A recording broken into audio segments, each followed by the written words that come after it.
Hey guys! Today I'm going to be talking about Lord of Shadows, the second book in the Dark Artifice series by Cassandra Clare. And since this is the second book, I can't really say much without spoiling you for it, and I would hate to do that because this book was freaking fantastic. It is by far my favorite Cassandra Clare book so far. It got a well-deserved 5 out of 5 stars.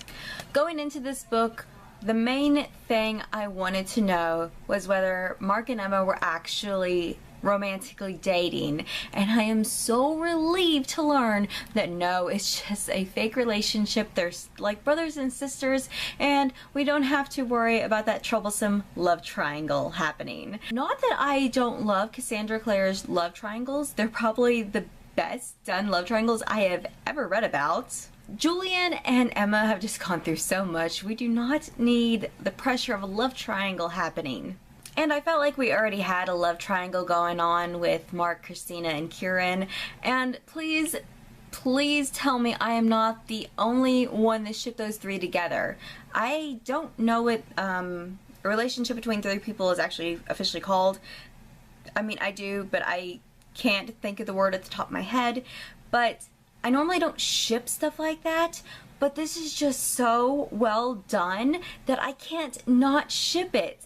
And I had so many emotionally conflicting thoughts when it comes to Kieran, mainly because of the whole memory loss thing. It's like, I want to hate you so bad for what happened in Lady Midnight, but you don't have your memories, so it's kind of like you're the same person, but you've been altered dramatically.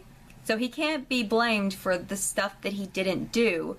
And really, as soon as I learned that he didn't have his memories, he didn't remember doing all this stuff, I was still pissed at him until we got to the Sealy courts, and then I started to like him, and then from there, it's just, I ship those three together so hard. We also get a cameo from Jace and Clary at the beginning of the book, and I really didn't expect this, even though they were in the book at the end of Lady Midnight. I just thought that that was something that was going to be maybe brushed over in Lord of Shadows, just talked about, but we actually physically get to see them, and it was amazing. It was like having flashbacks to the Mortal Instruments series, which I really want to reread now.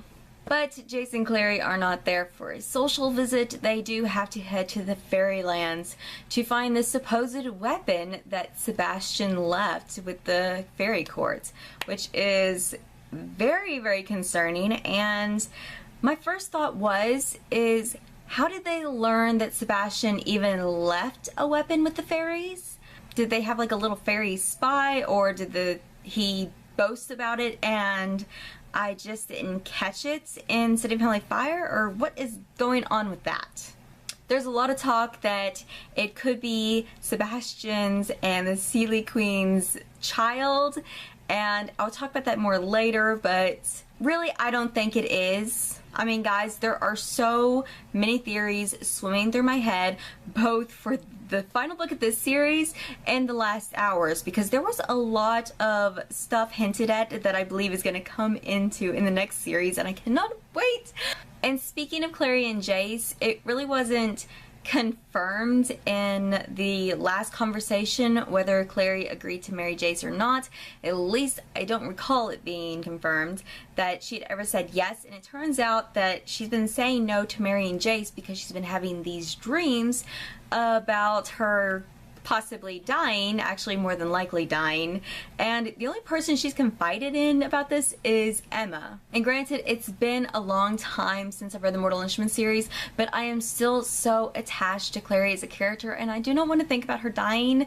I would really much prefer to think of all of the Shadowhunter characters that I love as immortals that are never going to die. But you know, Cassie really does just love to throw us in emotional turmoil, as evidence in the ending of this book, which again I will get to later.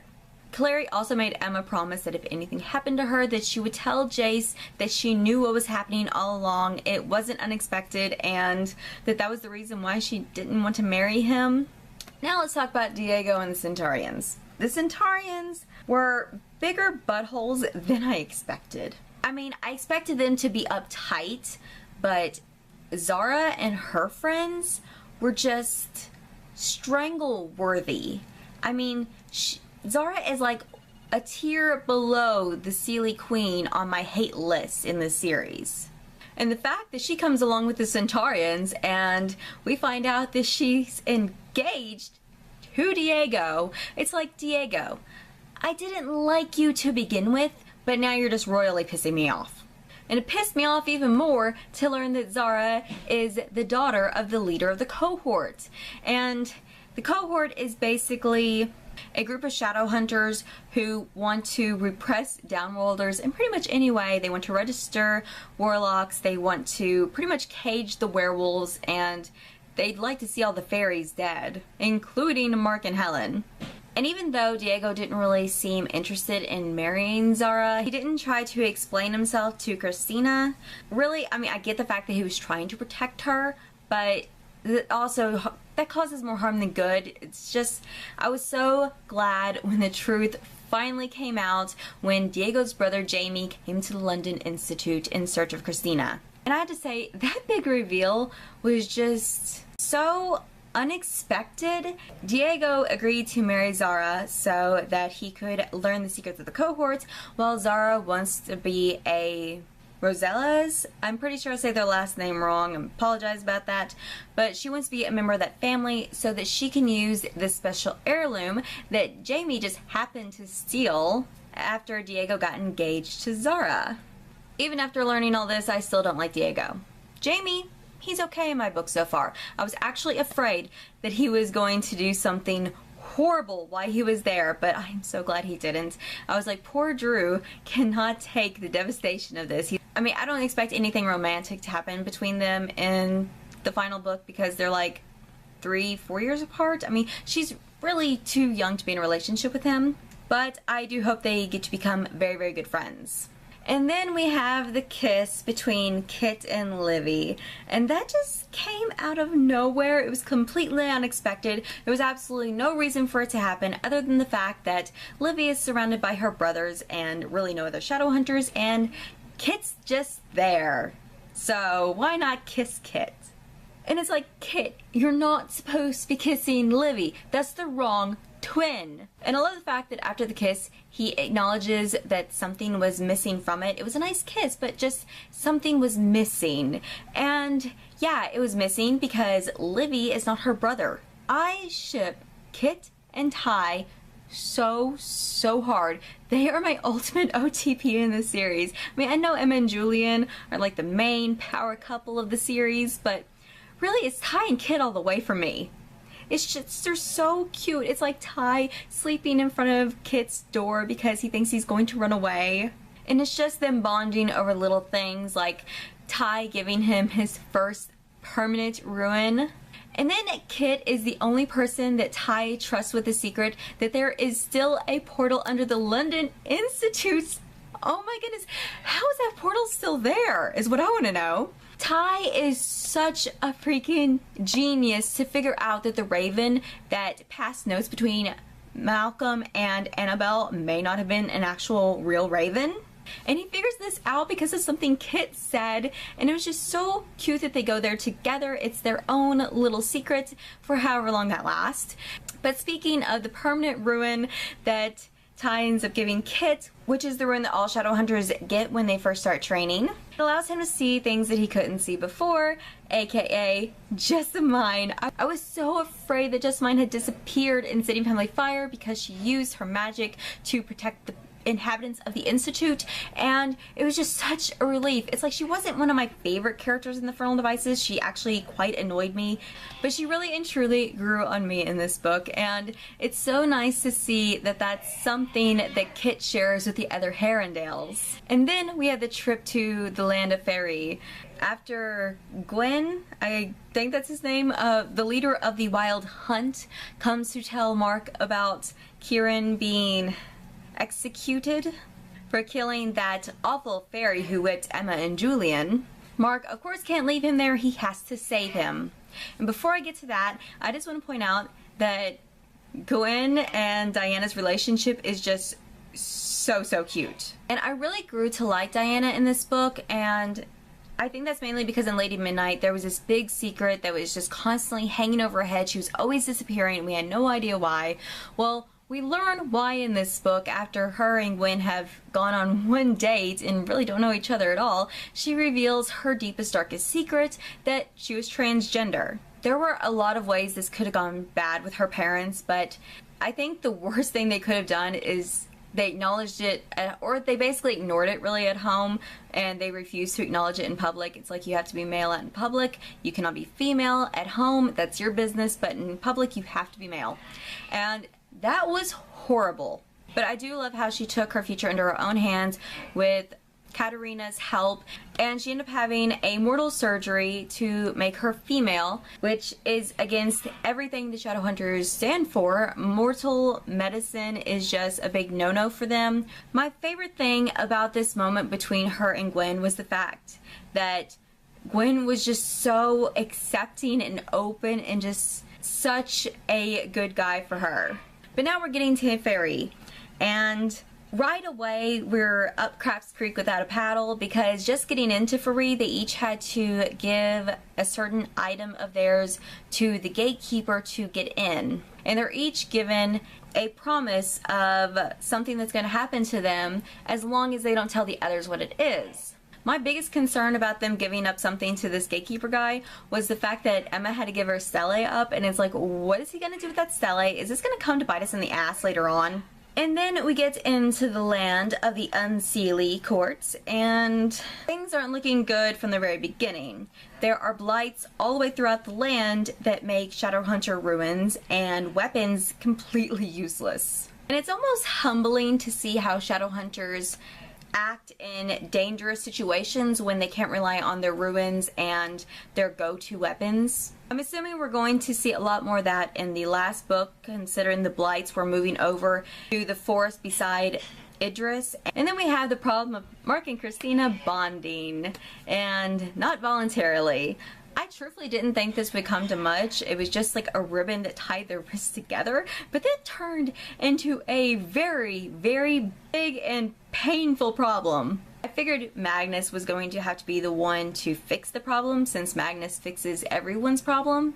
It was just the fact that other than making Mark and Christina more aware, I guess, of their feelings for each other, and that it gave them a way to find each other, and the fact that they couldn't be apart, so that put Julian and Emma being alone together. I really didn't see the point of the bond thing. And of course, everything that the gatekeeper promised them was going to happen is of course going to happen, because to save Chiron, one of them has to fight one of the fairy soldiers, and of course Emma ends up doing this. And of course, you know something's up when the Seelie King is like, take off his helmet and kill him. It's like, something's gonna happen.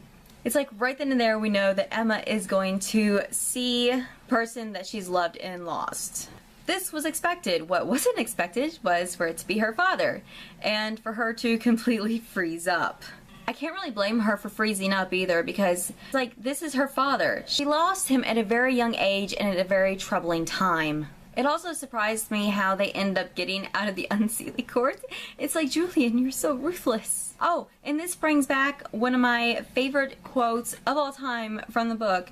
And it was when Mark said, Julian Blackthorne was the kind of person who could descend into hell and come out with the devil himself owing him a favor. And that is a perfect description of Julian. He proved this point by taking the Unseelie King's favorite son at knife point and using him to escape. And it doesn't seem like they travel very far before they end up in the land of the Seelie court. And of course, while Christina and Mark are helping Kieran, Emma and Julian are stuck in this really romantic room together. But not for long. As soon as Emma falls asleep, the Seelie Queen makes a visit and drags Julian off to her quarters, or wherever she took him. And while they're in Fairy, the Centaurians have kind of taken over the Institute in a way. They're very bossy and demanding and jerkwads, really. And Ty, Kit, and Livy have been following her around because they know something is going on, that she's sneaking around trying to find information on stuff, and she's sticking her nose into places they shouldn't be stuck, like Diana's office. And they learn that she plans to seize control of the Institute. But before anything can be done about this, the Institute is attacked by a bunch of sea demons. And of course, wouldn't you know it, Malcolm isn't dead. Did anyone not see this coming? It's been a known fact in any book. If you don't see the body, the person isn't dead. And speaking of that, we really don't know what happened to Malcolm's body after Annabelle killed him. Unless she went back and disposed of his body in some way, Malcolm could still be alive. I am not counting him dead until Julian or Emma actually physically sees the body. And apparently when Malcolm killed Emma's parents, he put Annabelle in like a half state. She was conscious of everything that was happening. She could feel everything that was happening, but she couldn't talk or respond in any way, and that had to be hellish because she lived like that for 5 years. That would drive anyone insane. But she was living in that half-life, and he still needed Blackthorn blood to bring her back to life. And it was confirmed that Blackthorn blood means Blackthorn life, and it's time to freak out. And this was also Kit's first official demon fight, knowing he's a shadow hunter. And I had to say, he did a whole lot better than I was expecting. And it was kind of funny how Diana had to drag him away because he didn't want to stop fighting. And the only way she got him to stop fighting was to say that he needed to protect the Blackthorns. And it's like, at this point, he wasn't really emotionally attached. He was actually going to run away, like right before this battle happened. It was just so sweet how he just, okay, let's go. Instead of running away like he could have, he jumps in the portal, or really Arthur pushed him through the portal, to take him to the Blackthorns that are at the London Institute.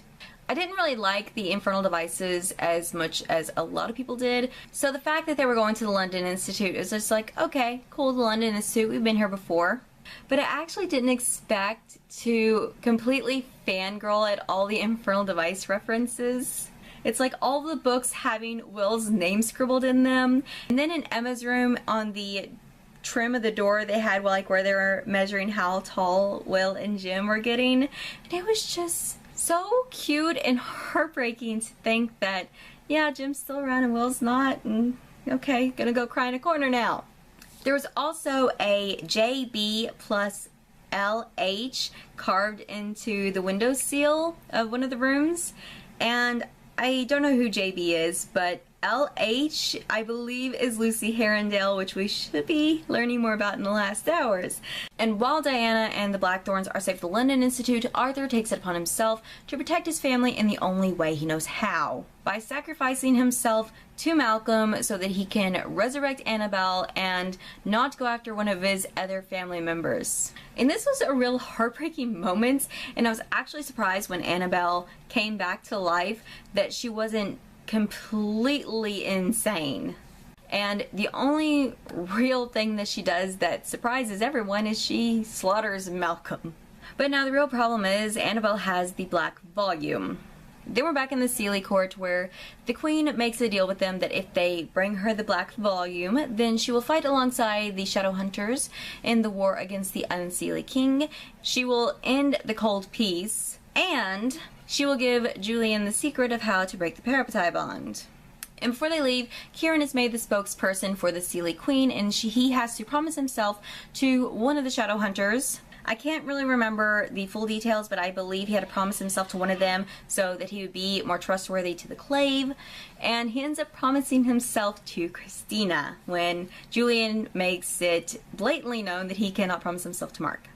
And this apparently also forms a bond between him and Christina that I don't fully understand, but I hope we learn more about in the last book. And after all is said and done, they get to ride on the horses of the Wild Hunt with Gwen, and they make their way to the London Institute. And at this part, I am so happy that one of the biggest secrets of the series was revealed. The children now know the truth about Arthur, and they know the truth about Julian running the Institute. This doesn't really change their feelings for him. They just have more respect for him now, and they know exactly all the stuff he was going through and what he did for them. And it is just so sweet. And it really made me realize for the first time that these really are Julian's children. I mean, these are his brothers and sisters primarily. He hasn't really gotten to be a brother. He's always had to be a father to them. And this really created such a touching moment when Drew insisted on staying at the Institute in the end instead of going with the kids to Idris, because she felt like she wasn't a part of the family because she was always getting pushed off with babysitting duty. And Julian reassured her that she could stay if she wanted to and that she was the heart of their family and to never think otherwise. And it was just so sweet, and I'm gonna start crying. I gotta stop talking about it. Once they get to the London Institute, they have to fill everybody in on everything they know and vice versa.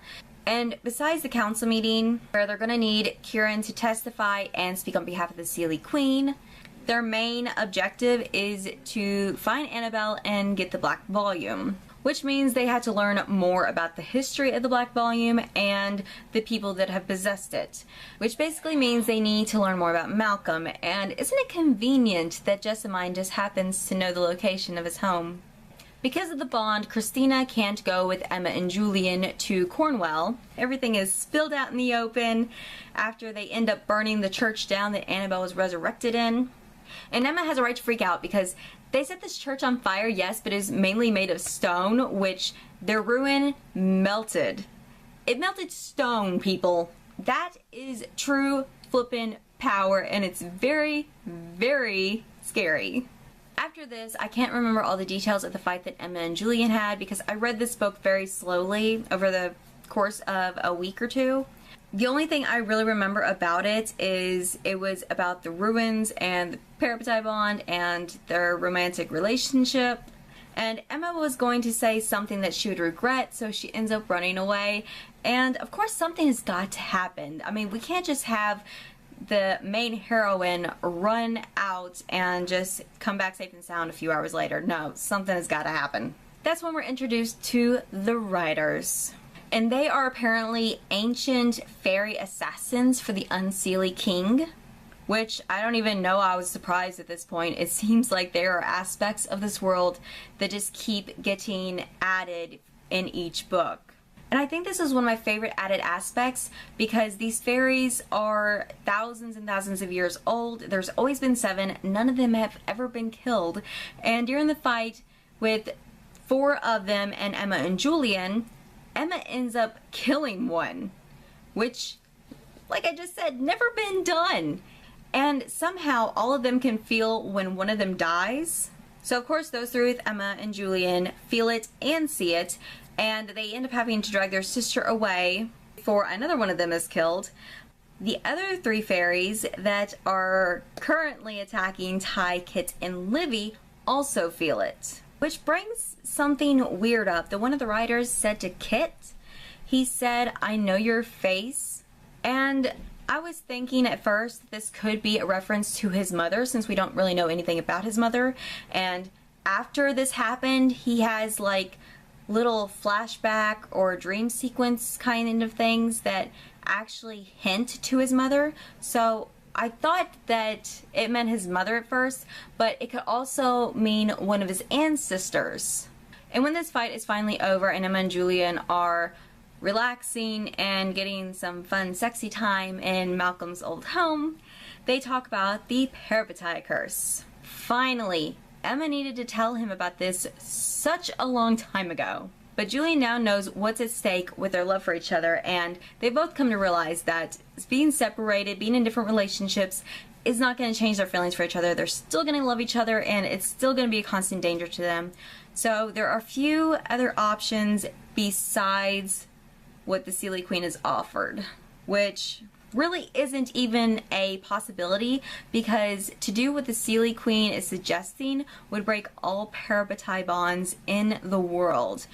I'm not sure if it's hinting at them being permanently broken or they can be reformed, but I'm gonna take it as they will be permanently broken. There's no more parapetite bonds ever. Like, the ruin will cease to work. And that means Alec and Jace won't be parapetite, Clary and Simon won't be parapetite, Ty and Livy, who are considering being parapetite now, can't be parapetite. It just throws so much into turmoil, and it's a big part of the Shadowhunter world, and I don't see it happening. But never say never, it could possibly happen. And right after this very serious conversation, right after the fun sexy time, back Magnus pops in out of nowhere. Magnus, do you make it a habit of popping in on people after they've had sex? Because it's like the second time. Now I want to talk a little bit about Drew's little trip to the fairyland. And I'm under the impression that she was in the Seelie Court since she was underground. And when we were in the Unseelie Court, as far as I recall, we weren't underground at all. I'm not sure how all that works, but I'm pretty sure she was in the Seelie Court. And my theory was that she was like a mental projection. She wasn't actually physically there. And really, she's just there long enough to run into this boy in the weapons room named Ash, who has white blonde hair and green eyes. Basically, Sebastian. And Ash is described as being Drew's age, and you may be thinking, how can he be Drew's age if he's Sebastian's child? He would only be 5 or 6 years old at this point.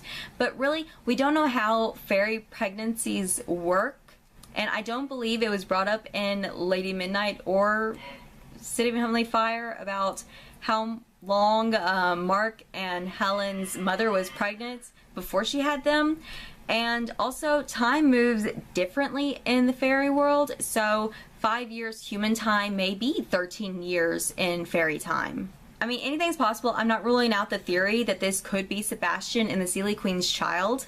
And I've heard a bunch of different theories, like this is what the Queen wanted to get back, this is why she wants the Black Volume, and that Ash is a prisoner of the Unseelie King. And like I said, I think they're in the Seelie Court, but I'm also not 100% sure about that. But the Queen could be after something completely different, I don't know.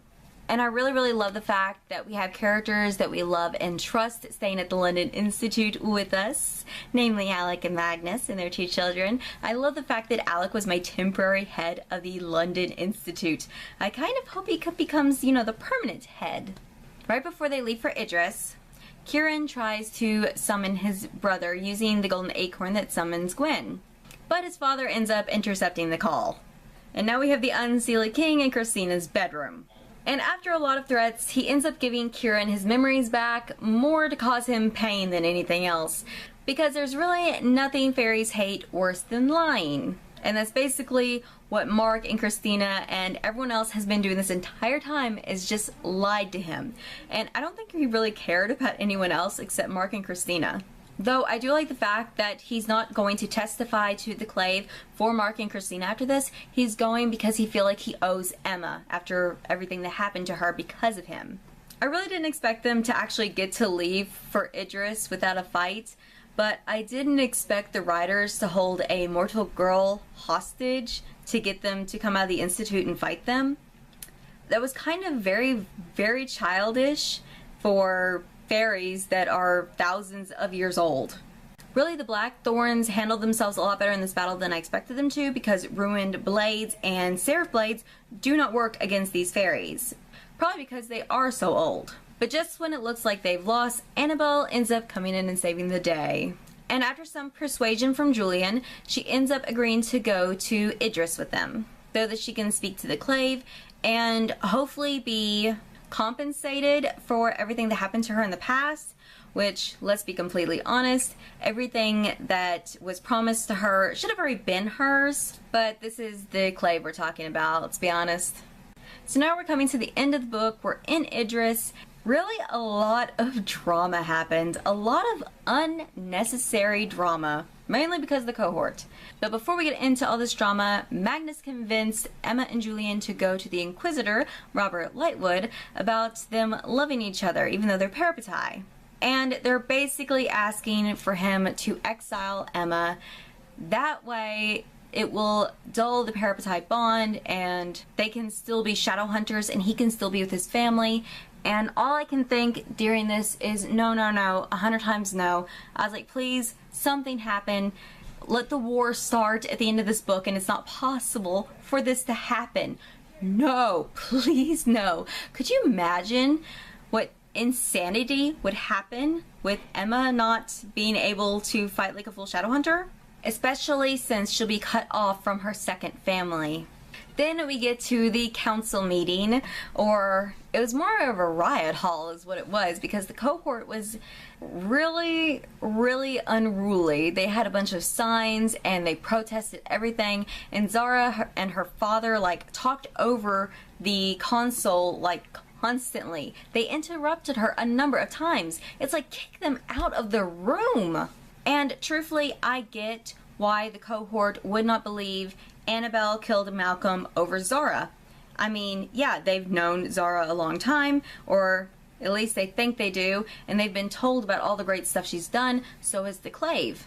The point is, I understand why they wouldn't believe Annabelle, especially considering she has been recently resurrected, and they really don't know her. She's from a time before any of them were born. So I understand why they wanted to use the mortal sword to learn the truth.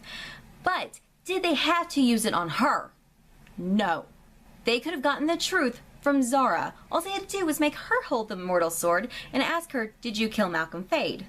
Answer would have been no. The point is, they did not have to torture Annabelle with the mortal sword the way they did, and they drug it out. Other than the fact that she killed Malcolm Fade, you really don't need to know anything else. And while all this is going on, Magnus has collapsed in the room where Kieran is waiting for his turn to testify. Alec is with him. Apparently Magnus has been getting weaker, his magic has depleted, and he's been sick, and it's not just him. It seems like it's Tessa and all the other warlocks who are being affected. And it's like, is this something the fairies have done, or is this something completely unrelated and something new that's come up? And just on a happy note, before I get into the emotionally devastating stuff, I'm just so happy to see Helen and Elaine back again. And now to get to the emotionally devastating stuff that kept me awake for hours and hours last night. When Annabelle admits that she killed Malcolm under the power of the mortal sword, the cohort revolts and starts throwing anything within reach at her. And this kind of, it seemed like it caused like a flashback effect, and she really didn't know that she was where she was, and she was just striking out wherever. And I never really thought of the mortal sword as a weapon. It's always been used to just make people tell the truth. So when Annabelle ends up stabbing Robert Lightwood, it didn't occur to me that this could actually be happening. And when this happened, I was a little bit sad because I had grown closer to him after reading Tales of Shadowhunter Academy. But the only thing his death really meant to me was the fact that he is the only person that knew about Emma and Julian's peripety love, and he was also the only one that they knew to trust to help them. So exile's not a thing, hopefully, anymore. I could not stand Emma being in exile. I really, really could not. So I'm hoping they don't find someone else to trust. Magnus, please stop helping. And of course, when this happens, all hell breaks loose because the Inquisitor has just been murdered. And Emma's first response is to fight, especially when Julian is approaching Crazy Lady with no weapon. So Emma breaks out Cortana and starts to fight. And when they said a blade made by Waylon the Smith would cut through anything, I didn't expect that to also include the mortal instruments. I mean, Cortana literally cut the mortal sword in half. And who would have thought that cutting the mortal sword in half wouldn't be the end of all of this? No, Annabelle has to go after Livy. The only thing Livy was doing was standing there after bringing her brother a weapon so that he could defend himself. That was all she was doing. She was an innocent bystander. If you had to kill someone, couldn't you have killed one of the guards or someone we didn't care about, like Zara or, okay, not Diego. Diego is protecting Kieran and taking him to the Centaurians to hide and everything. So, you know, even though I don't like Diego, couldn't kill him. But seriously, you could have killed anyone else. Why did you have to kill Livia? And this is just so heartbreaking. It's like, this is the last 3 pages of the book. Okay, nothing big's gonna happen. No, what could possibly happen at this point? Famous last words. And I had to say, this is the most difficult death for me in her series. Even more than Will's death. Because the book is told in multiple points of view, not just Emma and Julian, so you get to know Livy from her point of view and from Ty's and Kit's and everyone else's, and you get to know these characters in such a different way, and you just grow attached to all of them so much more because of it. And it was really devastating. And the worst thing is, all of this happens after Ty agrees to be parabatai with her, which is something she's been wanting for such a long time. Emma is about to take it upon herself to kill Annabelle and get justice for Livy's death. But of course that actually doesn't get to happen because the Unseelie King has to stick his nose into everything, and he ends up saving Annabelle in a cloud of smoke. The only thing Emma is actually able to see is the symbol of the Unseelie King, a broken crown.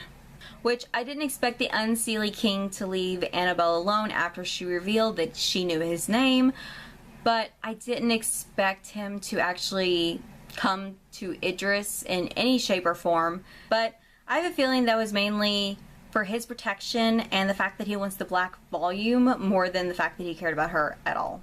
Okay, so this has been an ungodly long video, and I hope that it actually doesn't turn out that long. If you've been sitting here for 30 minutes watching this, I am so sorry. I hope you at least enjoyed it. But I've actually gone through 2 batteries already, so I'm really tired of talking.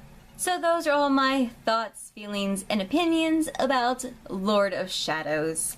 I personally hate the fact that we have to wait until 2019 to have the 3rd and final book in our hands. But I'm also very excited that the first book of her new series, The Last Hours, will be coming out next year, and that the series intertwine with each other just the way the Mortal Instruments and Infernal Devices did. And I didn't read those books as they came out, and I didn't read them in publication order, so I don't feel like I got the full effect of how the story was being told with the books intertwined like that. So I'm actually very excited to read these books in publication order. If any of you want to talk more about Lord of Shadows, feel free to leave a comment in the description box below. I don't care if it's a full page long comment. I would love to hear some of your opinions on the characters and what all happened, and some of the theories you may have come up with while reading the book. If you do end up commenting, it may take me a couple days to read and respond to it, because I just finished this book last night and I'm still emotionally devastated, and I haven't slept like at all. So thank you guys so much for watching, and I'll see you next time. Bye!